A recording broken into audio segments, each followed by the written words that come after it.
Hi, welcome. This is Ron Oatmans with Lead Skill, and you've tuned into the Self-Aware Leader. Today's topic that we're talking about is circles of power and leadership. So circles of power. I was trying to think about the best way to introduce this and lead it in. And one of the thoughts that came to me was the very successful series of movies that was based on J.R.R. Tolkien's novels, like The Hobbit, but that was talking about the Lord of the Rings. And so I'm thinking about, here's my ring. We think about this ring of power that has like this tremendous, fantastic sort of magical power. Whoever wears the ring can control the world, can control great forces. And that's a fun sort of fantasy think about a magic ring and about power. But today I want us to think about the actual circles of power that surround a leader, and where the circle within which leaders operate and where they have effective control and influence over other things. So that's really the central idea that uh, we're tackling today, and we're going to use as our springboard. So I'm joined today by Angela, who is going to be joining me in this conversation. Hi, Angela. Hello, I should have just have you in the full screen when we first came on. I don't know why. Sorry about that. That's fine. That's great. So we're talking about these circles of power, and I was just using my ring as one metaphor, but here's another one. If we think about like a ring, I'm trying to think. I wish I had a prop in my office, like a huge ring that I could just show. But it's like, what is this? What is this notion? How big is the circle of power that I, as a leader, have around me? And that's a question that I want you to ask yourself. It's like, how how large would I draw the circle of power that I have surrounding me, that includes, that encompasses my effective span of leadership? I think in today's world, I when you said that, I'm thinking to myself, the internet, social media has really democratized the one's influence. Yeah, Everyone can be an influencer anymore now. I remember, it's uh, true. I remember when I was, teaching middle school kids, and one time the kids came to me and said, "Ms. O, do you want to be famous?" I said, "What? Do you want to be TikTok famous?" I was like, "No." Says, we could make you TikTok famous." And at that time, I had no idea what TikTok really does, except that it was a bike dance, company, um, something like that. And so, as I years later, this is a few years ago, I realized that, wow, we are having more and more people, new generations, are coming to this awareness that they can be, like have influence, and they can be famous. Because all it takes is like what the young people tell me, one thing, and you go viral, you blow up. So is that influence? And I would always challenge them. I said, "What do you want to blow up on?" you know.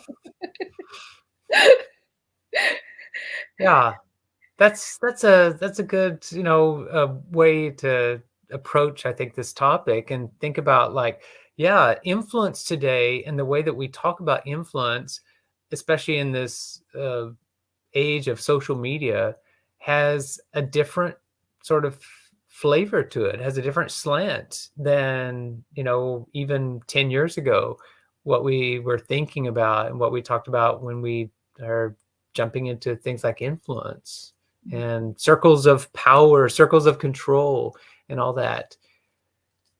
So I want to just first of all give acknowledgement, a little nod, if you will. I'm going to nod to, there was academic research done on this back in I think it's the 1950s, and a man named Julian, that was his first name, uh, actually came up with this notion, or the language, the terminology was locus of control.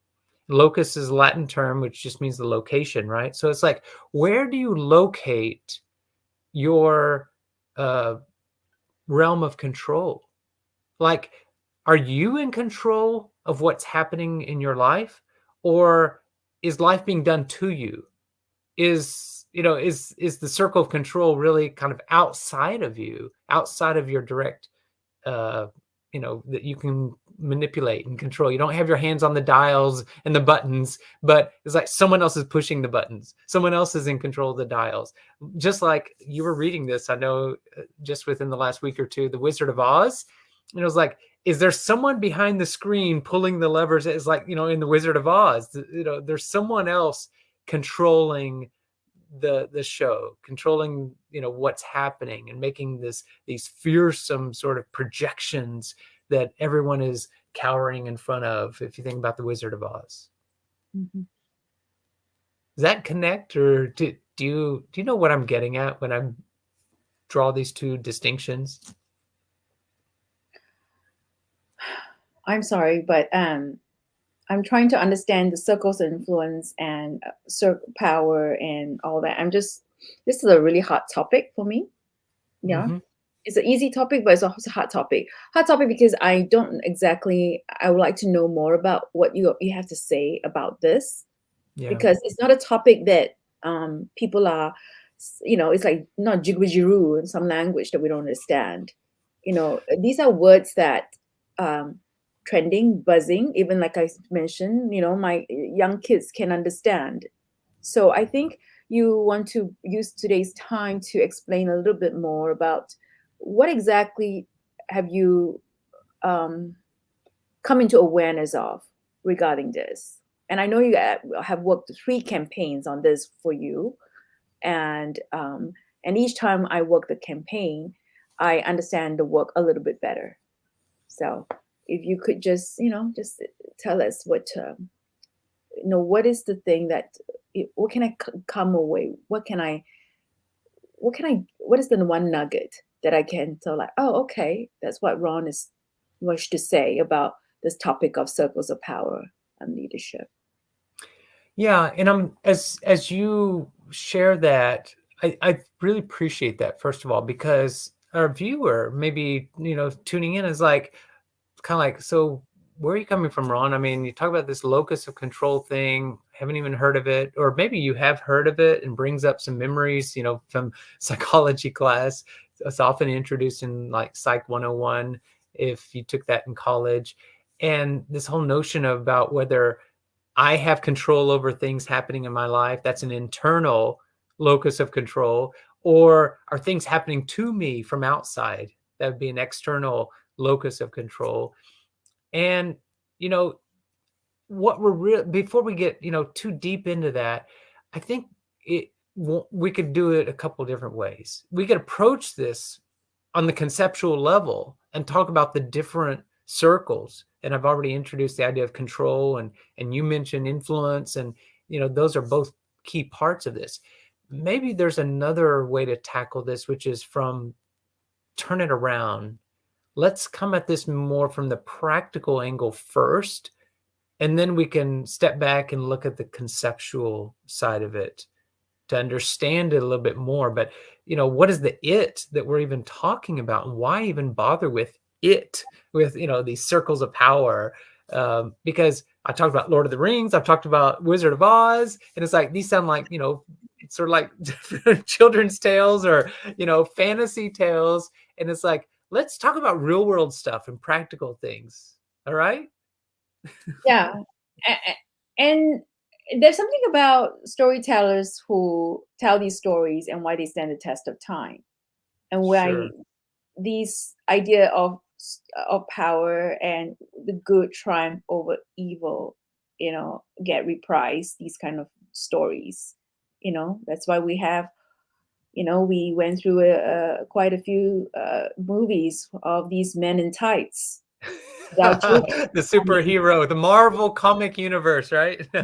At least I can't believe how many Men in Tights I watched with boys. I would not Especially with pandemic, we had a lot of time to do that, right? not pandemic, even way back before. I don't think I watched anything I wanted, but I way Oh, back because when our 2 boys, that's right. Our 2 yes, boys have grown and now they're, yeah, they're novel leaving home, series, but we've action just come series. through adolescence with 2 teenage boys who were really into Yeah, so, I things. mean, you know, and had another mom not mentioned that, I'm like, "Oh my gosh, I really did watch a lot of superhero Movies about movies," men in tights. Yeah.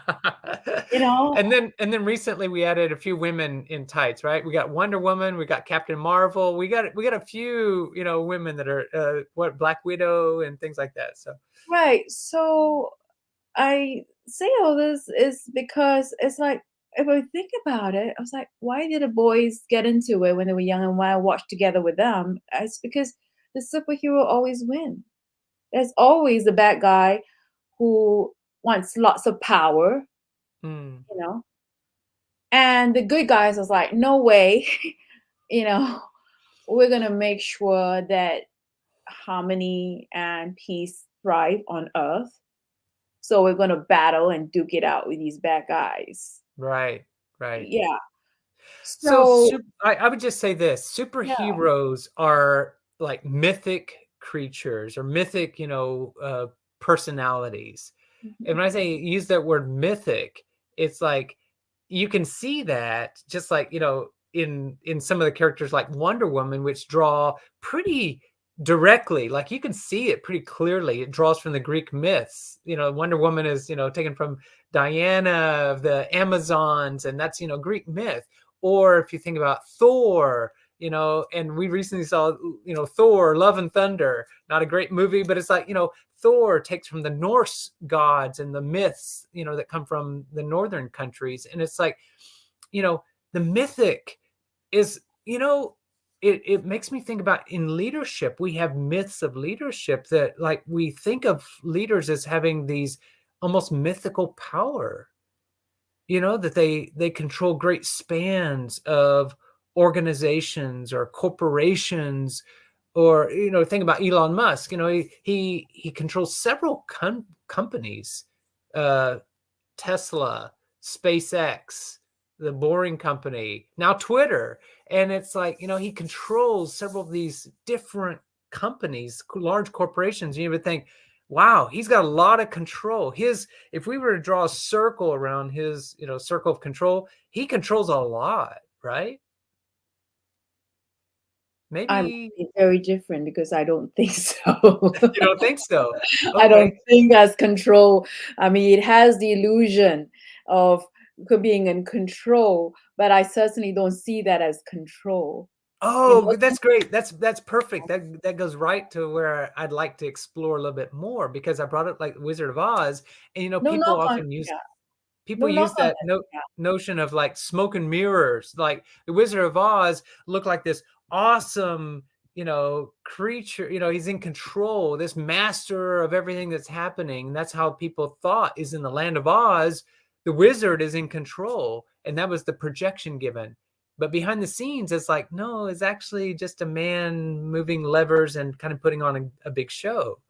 So is that how you see like someone like Elon Musk, that he's kind of like putting on a big show, or he's a big entertainer?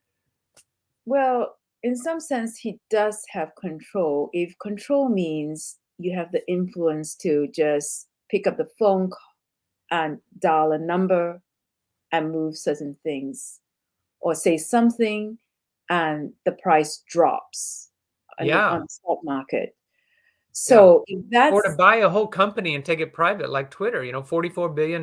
He can just buy the company because he so doesn't like the policy. so if control means giving you the power to influence markets, politics, then I can see why people want lots of control. But I come from a more philosophical point of view where Hmm. there's no you can't control, but you cannot control things. You cannot control. You're not God. You're not even a demigod, even if many of us like to think of ourselves as such. But so I think I'm I'm more that's the thing that I'm more interested in, where I like journeying with you on lead skill is I'm learning about what being self-aware is. Yeah. Even though the line that you put out, because I asked is, well, what's the tagline? Like I need to produce a line out there so that I know, what are we about? And you said we help leaders become more self-aware. And I've thought about this over time, because I'm not just working on the fonts, just everything, the message, but internalize it. So, and to ask myself, myself, apart from the company name, apart from our relationship, what does self-awareness mean? Now, for me, if someone can drop something like that into my life without having to control me, and yet able to influence me in my thinking and change it, i I find that those are the kind of human beings that I am more interested in cultivating and knowing more of. People with so so when you say leaders, have power, and leaders should have power, because if you have no power, what I mean, what are you leader about? Even a spiritual leader has power. Yes. Yes. In fact, I was looking at one of my titles on my shelf just earlier today. It's called Servant Leadership. And it's interesting, Robert Greenleaf, Mm, you open up the very first page of that book, and he is very conscientious to give credit or attribution for this whole concept of servant leadership to mm, Hermann Hesse, mm, in one of his books called Journey to the East, in which one of the characters in that story that Hermann Hesse wrote, Leo, is like he does very menial chores, cooks and cleans up and washes this group that's traveling on this pilgrimage, this journey to the mm. east. And Leo looks like he's in a very subservient sort of role, although he tells jokes and he keeps people entertained at night and that sort of thing. But it's like he definitely doesn't look anything impressive. But at some point in the story, Leo disappears. He goes away, and the whole effort just falls apart. And it's Mm. only after Leo's absence that people realize, you know what, he was actually exercising leadership, but it was a type of servant leadership. And his presence was very powerful and cohesive. It was actually literally keeping the group together, and people didn't recognize it until after he was gone. Yeah, I get when you say that, I think about all the administrative staff that I've seen over the years, whether in places I worked in, or that I've seen you do coaching in. I remember one time when you did training for a company. I think it was Nokia, I can't remember. And I remember in the training conversation, in the training program, the secretary was asked to be part of the program with all these line execs and all that.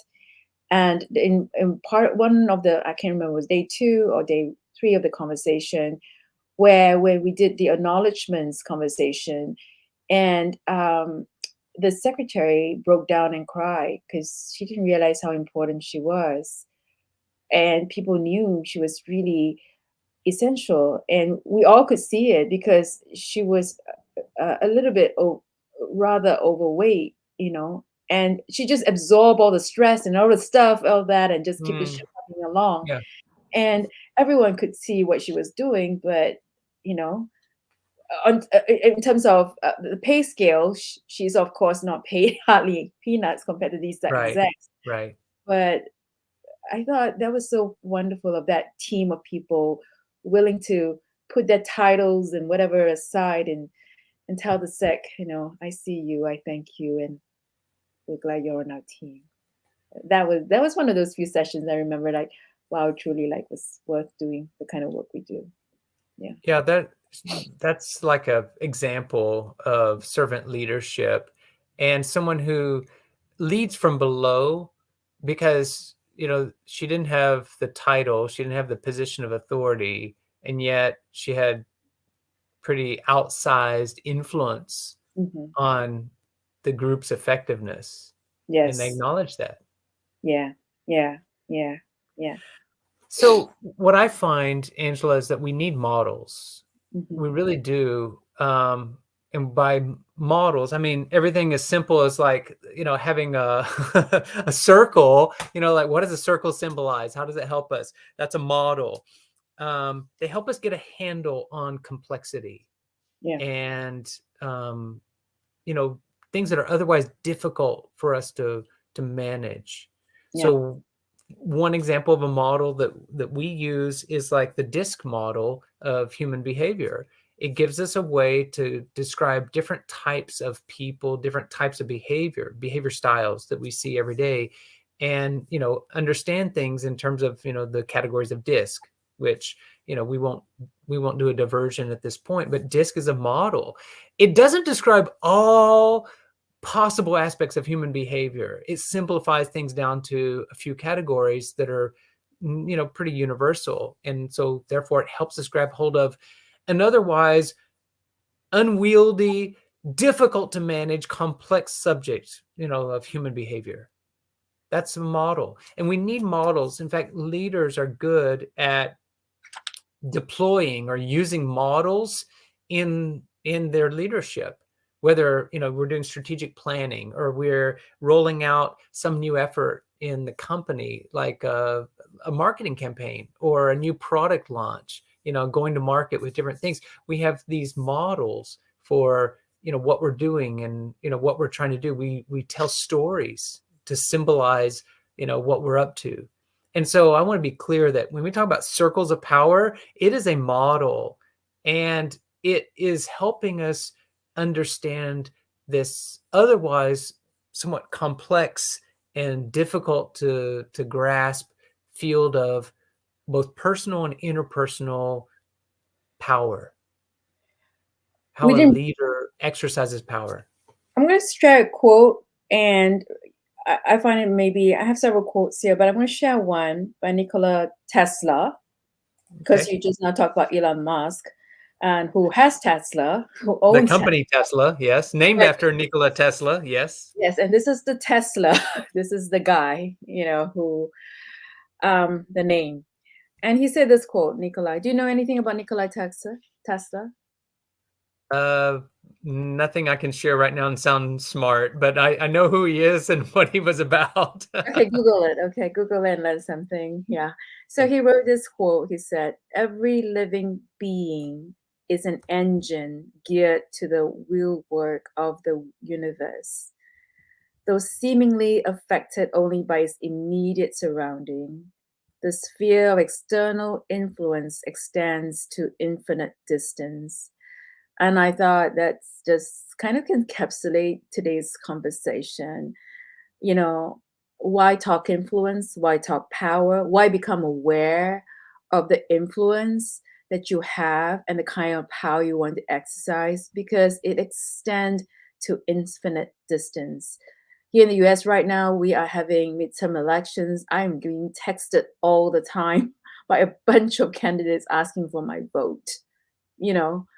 And I have to tell you, I'm like, wow, I mean, you know, the power of the vote, you know, because and the belief that it extends, it extends to whatever we do, whatever we say, it has an impact far beyond what we realize, whether it's a vote or what we do as leaders. And I think your circles brings a lot of clarity into this topic. So if Yeah, you could just segue into it and just kind of talk about it while I sure. use that Ju- quote there. Before I do that, yeah, that quote, I actually got the first part of it, and I Mhm. wanted to kind of, Oh, absorb it a little bit more. I got this. Every living being is an engine geared to the wheelboard of the universe. And then I lost the thread after that. So what was the rest of the quote? I'll Share it type with it us in again. and you can pull up your stuff. Give me a minute so you can just do. Okay, Go so ahead. you'll put it in our comments, and then we'll put it at the bottom of the screen. Yes. Uh-huh. All right. Um, yeah.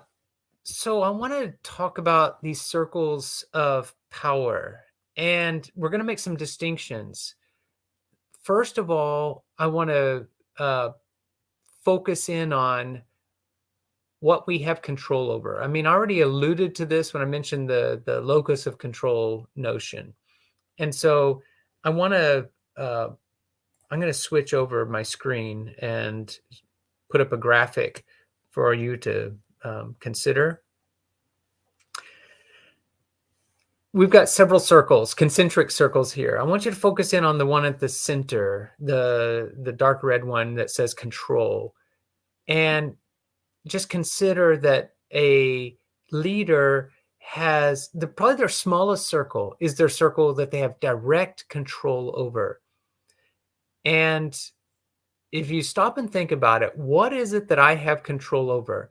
Maybe it's helpful for us to take a famous book that a number of people have referenced or alluded to for the 20th century, a book written by a man named Viktor Frankl, an Austrian psychologist, psychoanalyst, who had the very unfortunate experience of being caught up in the Holocaust and being sent to a Nazi concentration camp.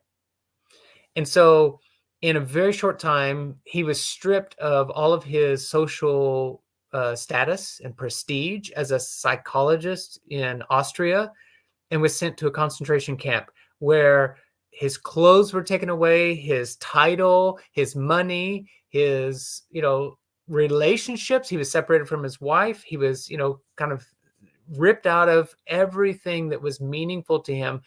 In essence, you could say that he had very, very little control.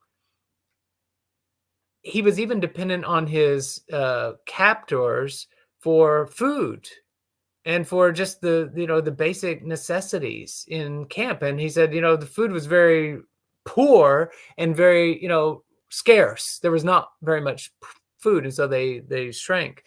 And so if you think about, his circle of control really got reduced down to virtually nothing.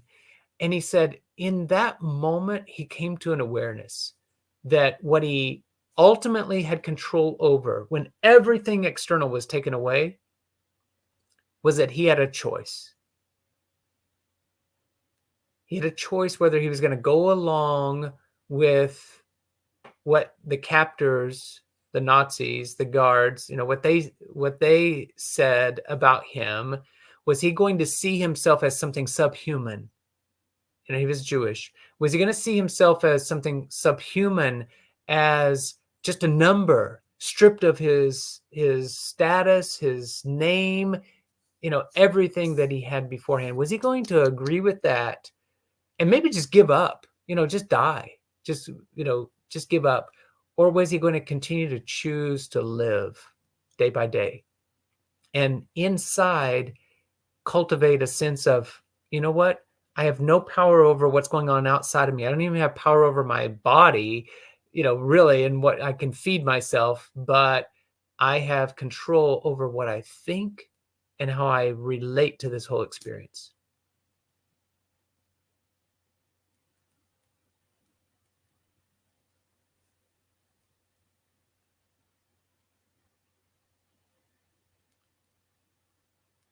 Viktor Frankl gives us I think, a very stark and a very vivid picture of like how little we actually have control over.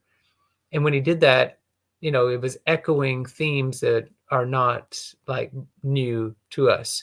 Because if you go back a couple of thousand years, people like Epictetus and Marcus Aurelius and some of the Stoic philosophers of ancient Rome and Greece, they said very much the same thing, that I don't have control over a lot of things going on around me, externals, but I have control over myself. I have control over my thoughts. I have control over my actions, what I choose to do. I have control over my words, what I speak, and what I say. Everything else, I don't have control over it. So using our graphic here, control is the smallest circle at the center. And really it describes the limit of our own direct personal power, what I have direct control over. And as much as like I'm a parent and I would like to think that I have control over my kids, especially when they're young. And, even when they were toddlers, I didn't have control over them, right? I could try to calm them down when they're crying and they're upset and they're distressed, but I can't literally stop them, from crying. Well, maybe I could, but that's a very like brute force sort of way to try to operate. It's going to do great harm and damage to the child. So the more that we try to grab direct control outside of our own proper sphere, we're actually going to do violence to a situation or to people around us.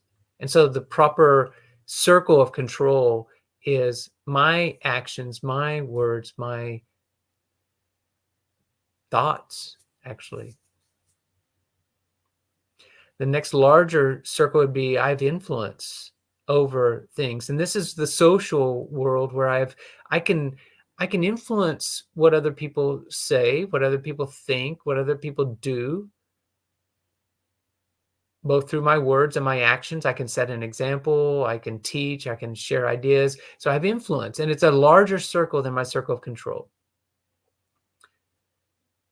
Out beyond what I can influence, I have a larger circle, which is what I'm concerned about. Things that are like, you know, th- there are things that I pay attention to, and that I have at least some level of concern. I'm concerned about the weather, at times, and I'm concerned about what you talked about, Angela, what's going on in my country and the politics, the elections coming up. I have a concern about that.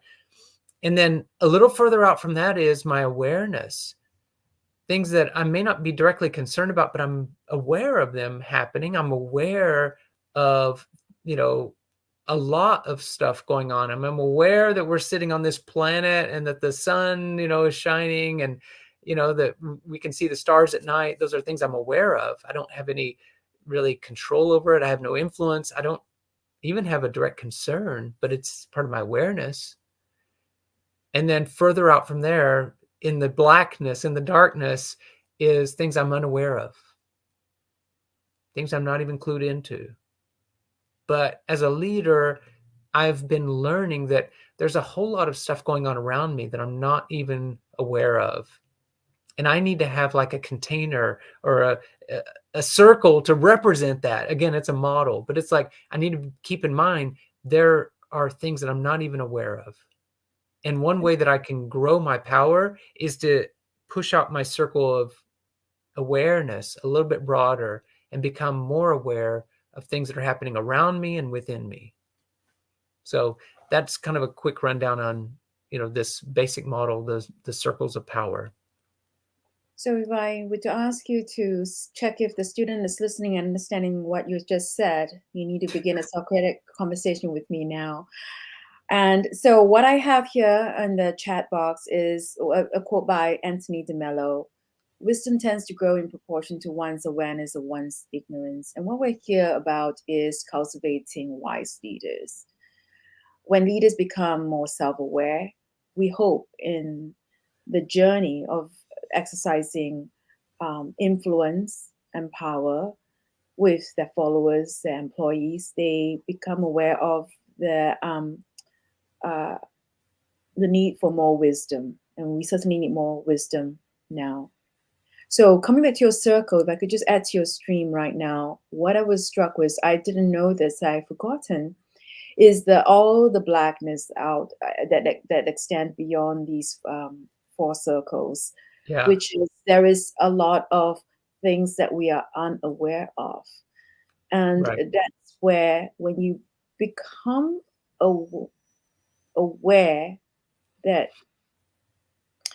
there is so much you're not aware of, that's where wisdom grows.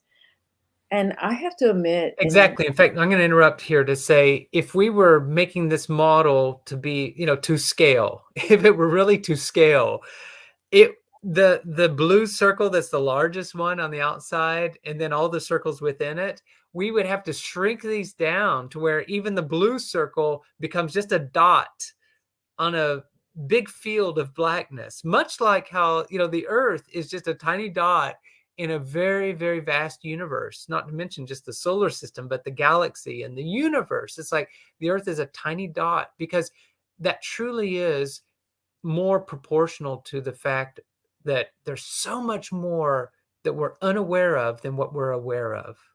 And within that dot of awareness is a smaller circle that we're concerned about, and a smaller circle we have influence over, and just a micro dot of what we can control, which is me. so I think what you're trying to say here is that because the thing is, anyone who's an expert or who see them park themselves as experts, consultants, leaders, CEOs, founders, people who buy and sell companies and all that, Yes. they're in charge. They know the stuff. They have the information. They're in control. Because as Or Francis they have Bacon the said, illusion of control, just like the Wizard of Oz. It looks like they're in control. yes. So as like I said, so it looks like whether it's affluence, as Jack London says, affluence means influence, or as Okay. Francis Bacon says, knowledge is power. Okay. What I'm hearing from these skill is that while you tag your company name as we help leaders become more self-aware, is as you said, if you could just draw this to scale, all these circles really are pretty small. Like it's like the Milky Way in our universe. It's pretty small. Our And our so our place within the larger yes, galaxy. Yes, yes. We're just a pretty tiny, small. tiny And dot. even our influence, no matter even if we spend $44 billion on buying Twitter, that's what you told me over dinner. Right, right. Right. It's pretty small. But it's pretty big. I mean, I don't have $44 billion. So there's this tension of having to feel that you are not that great, but you really are that great. That's what leaders do. You can't walk around and feel like, I don't know the answers, but you're the leader, you're Gru, we're minions. We want to listen to you. Hello. You know, it's like you cannot know, you must know. So, what is the place? What is this place that a true leader really need to have? They're, on this path of cultivating self awareness and wisdom, which is what we need, wise leaders.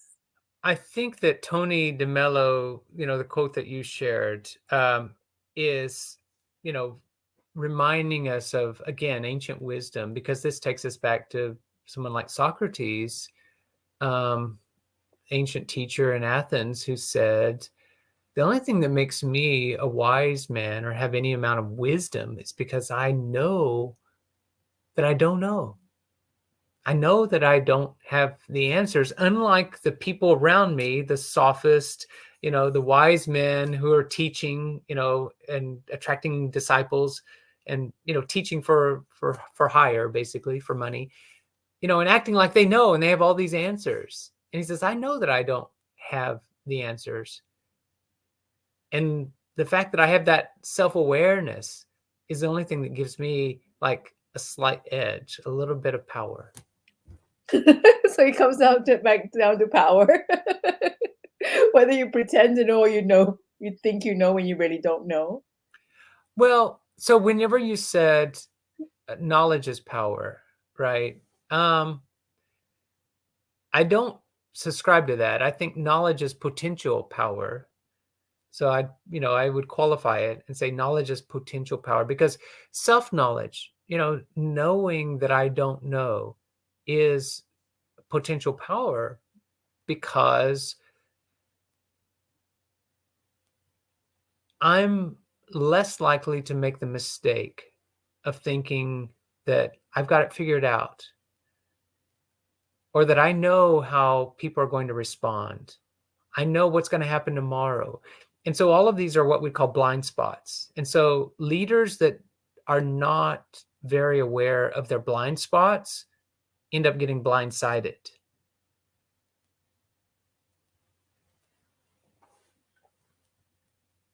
And that's really, I think, where the work of lead skill comes in, is just helping leaders examine their own blind spots, raise them to a level of awareness, acknowledge that they're there in the first place, but then also, if they are, you know, in crucial areas that could, do cause damage to the company or to the people that were charged as leaders with leading, protecting, then we need to do something about them.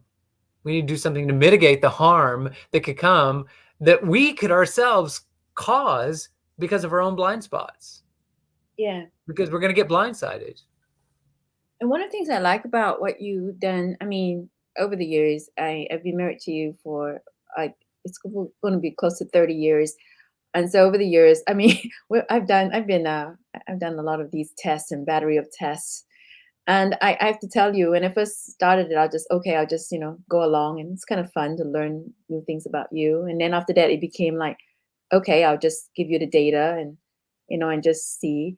And then now I'm at this point where I'm like, oh, interesting. I'm looking at the data again, and then not just studying it with one quick scan, but just parking myself in certain parts and becoming more self-aware. And the part that I'm working on right now, if it helps anyone who's into, becoming, wanting to just be better, always, learn to be, not that you're broken, but it's more like I am, I am, I am enough. I'm okay. I'm okay. But I'm always thinking like, okay, what are the patterns that I might have missed? Like you said just now, what is something that um, I'm not. I'm. It's been here in me, and I'm the last person to find this out. I'm the one actually blindsided, and people around me have been saying it, and I'm not hearing it. But the assessment, when I sit down, because it's my time, me evaluating my own data, I'm able to say, oh, this is it. Okay. Wow. Wow. Yeah. And one thing that maybe someone who hear it might want to check on me later, years later, or even immediately, or what. The one thing that I've come to become aware of, which is self-regulation. I Yeah. kind of know that, for me, I chucked it. Well, I'm the only female in the house. I mean, you and the boys are all testosterone, and a lot of people that I like hanging. So I'm like, I'm female, so and I have all my women, you know, friends and people that we are all kind of like, like just kind of like emotional and all that. But when I really studied it, and I realized that I have friends, female friends, who regulate better than me. And I realized that, whoa, I can just hide behind my identity, my gender identity, and say she's so emotional. I realize the data shows, and data don't lie, that I'm not strong in regulating myself. And I want to work on it for the next phase of my life. So that's I been the really value appreciate of you like sharing your work that. to Thanks. me. Yeah. So self-regulation is actually one aspect of emotional intelligence, and it's part of, it's expressed by self-control. And that brings us back to, the whole notion of these circles and the circles of power. The smallest one at the center is our circle of control, and how much we control ourselves, how much we regulate ourselves, to what degree we control what we think about, what we say, even, our choices, our actions. So let's go back to the circle. And then, so self-regulation. So I'm working on self-regulation. Okay. It's an expression of self-control. By no means is I want to do it so that I have more influence. Maybe, I don't know, but for me, it's all about me right now. Okay. I just All want right. to self-regulate myself a little bit more because, it adds to my happiness quotient. I like that. I Yeah. like that idea. I like that, not idea. I like that way of living. Just I just want to up my happiness quotient. I don't want to be tossed and turned and all that. By my emotions. So I want to self-regulate. So okay, you're telling me right now, according to your circles, I will have a little bit more influence. Is that yes? Is that how I'm supposed to read the circle? Your circle of influence is definitely going to be larger than your circle of control. So are you saying that if I practice more self-regulation, I would have a greater sense of influence? Is that what you're saying?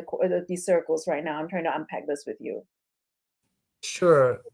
So I would say if you if you work on increasing one of these circles, it does not automatically make all the circles bigger, but it has that tendency. For example, if we expand and push out our circle of awareness, we become more aware of things, then it's like we create space for our circle of concern to grow bigger and our circle of influence to grow bigger and our circle of personal control.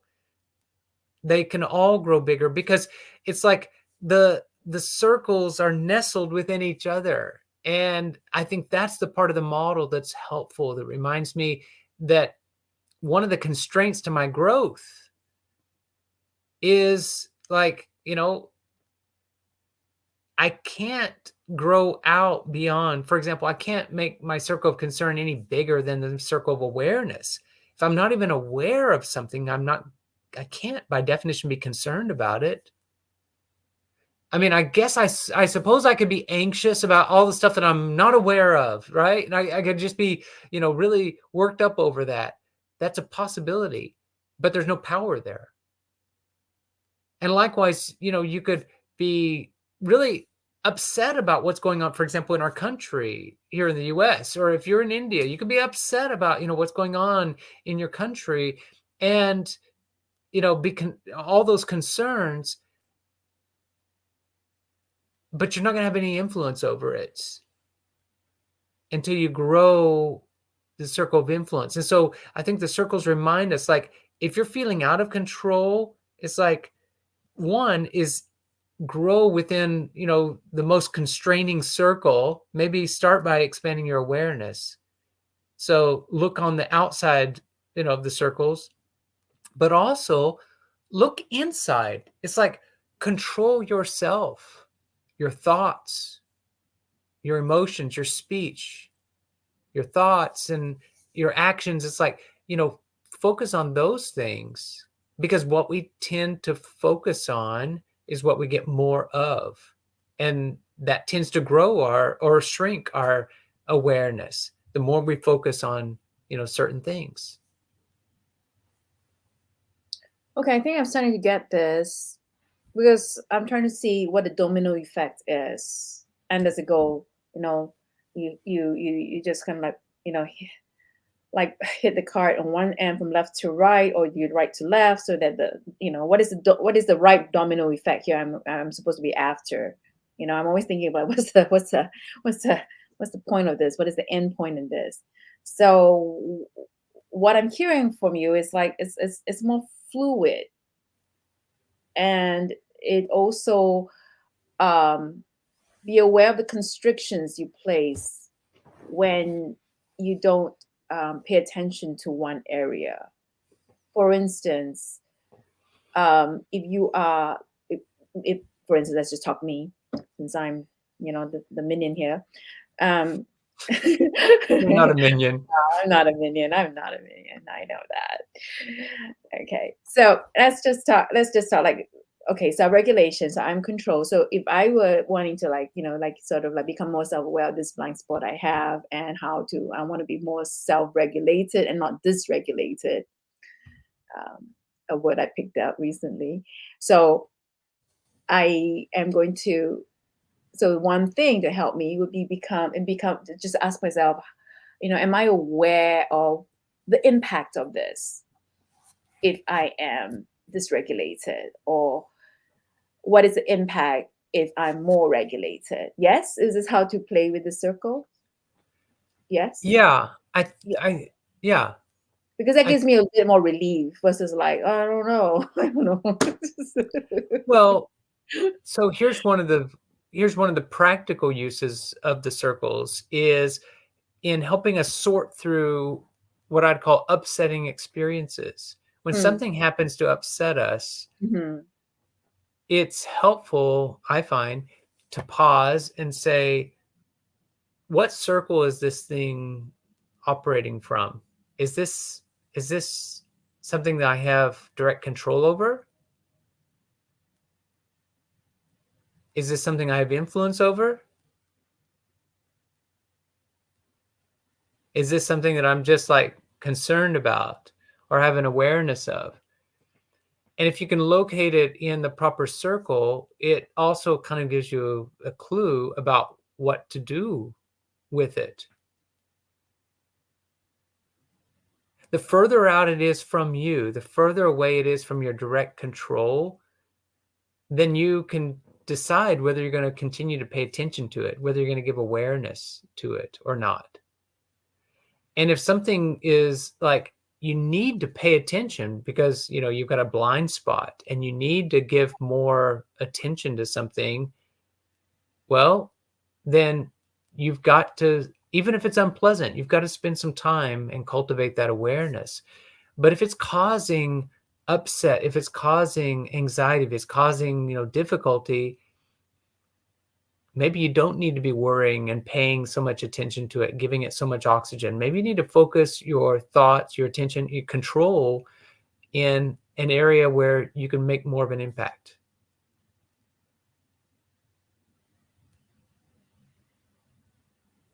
So worrying about the economy, like, are we headed for recession? What is the Fed going to do with interest rates? What is Congress going to do? What's the midterms? What's that going to do? Regulation, how's that going to affect my business? And, I'm not dismissing those as legitimate concerns, but if you have no direct way to control it or even influence it, then focus in on what you can control and influence, especially on your day to day. Like, work in those areas, set some goals, and increase your level of self mastery, your level of like what I'm going to do. And as you do that, you're going to set an example for other people to follow. You're going to be a more attractive leader that others want to follow because you got your stuff together and you're not spending time fretting, worrying, and stressed over stuff that you have no control over.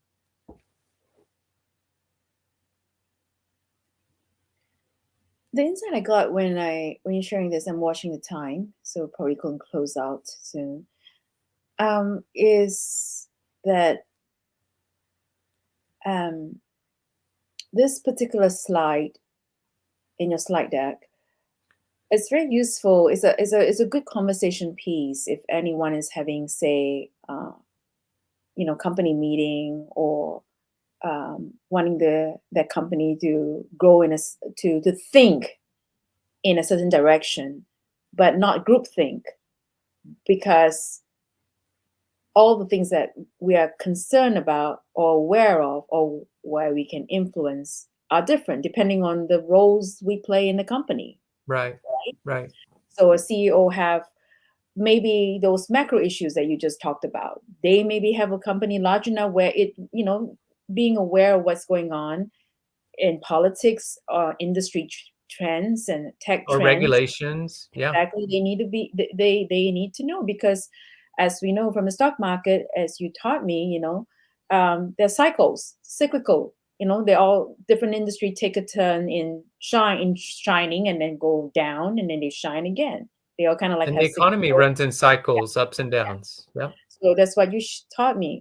And so, but this topic is very useful, even down to, like, say, in the conversation we had, oh, I just mentioned about the example that I talk about in the Nokia training was where, well, this is still a useful takeaway, because what I'm present to for myself, besides the mental things that get me dysregulated, I'm thinking of a health challenge that I have currently, and I'm practicing many things, distinguishing what I can influence, what to be concerned about, if medical opinion needs to be um, gotten and practiced, and I need to be aware of in terms of my diet and how I live. Yeah. And this information, going through this has helped me see that, yeah, how do I responsibly, intelligently take care of my health Yeah. so that I don't go dysregulated, that I have um, that I have high happiness quotient, like I said. That's all I'm Yeah. about. Yeah. Yeah, No, that would be a great takeaway. And I think in health, like managing our health and level of fitness and, just overall health, yeah, this has a pretty direct, yeah, sort of application yeah, for us to look at. Like, what do I have control over? What do I have influence over? And some things I don't have direct control, but I have indirect control over them. yeah, Like, 'cause you know, yeah, I may not be able to control my blood pressure, but I can control my level of stress and I can control my diet. So yeah. there's things I have direct control and there's indirect control. Yes, and I'm all about a power and a choice. That's right. Yeah, because my the suffering I have, my physical suffering.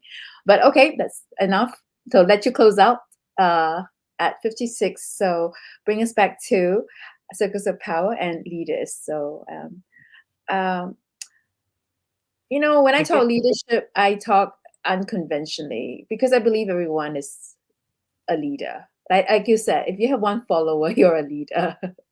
You have to show up. You get a choice to show up as a leader for that yeah, person who's following you.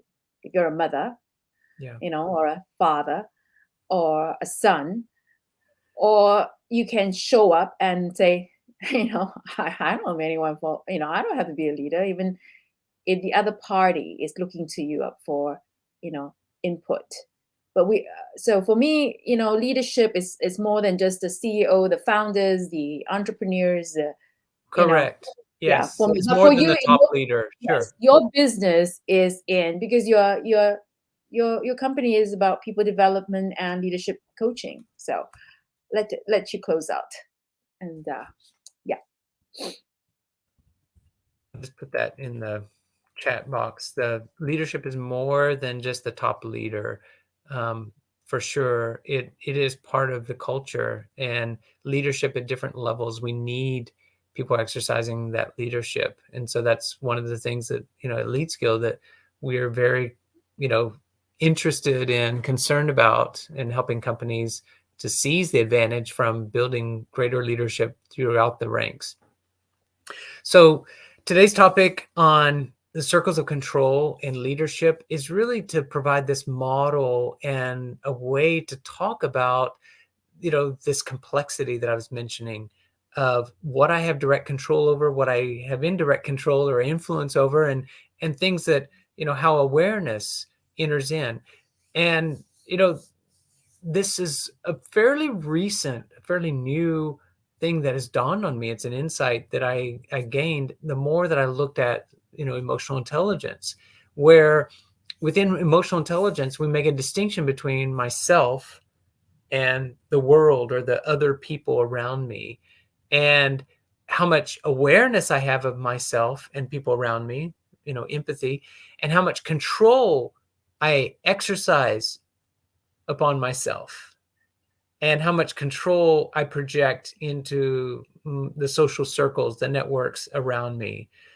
And, I put these things together in the circles to really kind of grab hold of it on a conceptual level that we can really think more about, like, as I mentioned, how do we sort through um, things that happen to us, especially upsetting experiences? What circle is that in?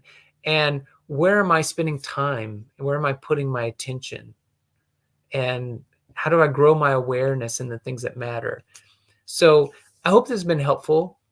Welcome your comments, uh, things that you have to say, especially as you've been watching and you've got your own thoughts. Would love to turn this into a conversation and have you share with us what your concerns are, and for us to explore, is there a possible fit, is there something we might be able to help with, and the end of that conversation will either lead us to say, yeah, we could probably help you with something, or we can't, but I know someone else who can. Or maybe at least you come to a point of like greater awareness of, okay, now I know what I need to do next. And we can part ways, and I'll send you off and say, it was great to meet you. I'm always interested in adding to our circle of contacts and our network. So thanks for tuning in. We do the Self-Aware Leader weekly here in the midweek, and we would welcome you to be with us live and to ask your questions, type in your comments, interact with us. And if you're catching this on replay, thanks for that. And let me just say there's other resources on our YouTube channel where you can get more videos on these topics of leadership and emotional intelligence. So thanks for tuning in. We look forward to you joining us in our future episodes. And I'm signing off now. Ron Altmans with Lead Skill.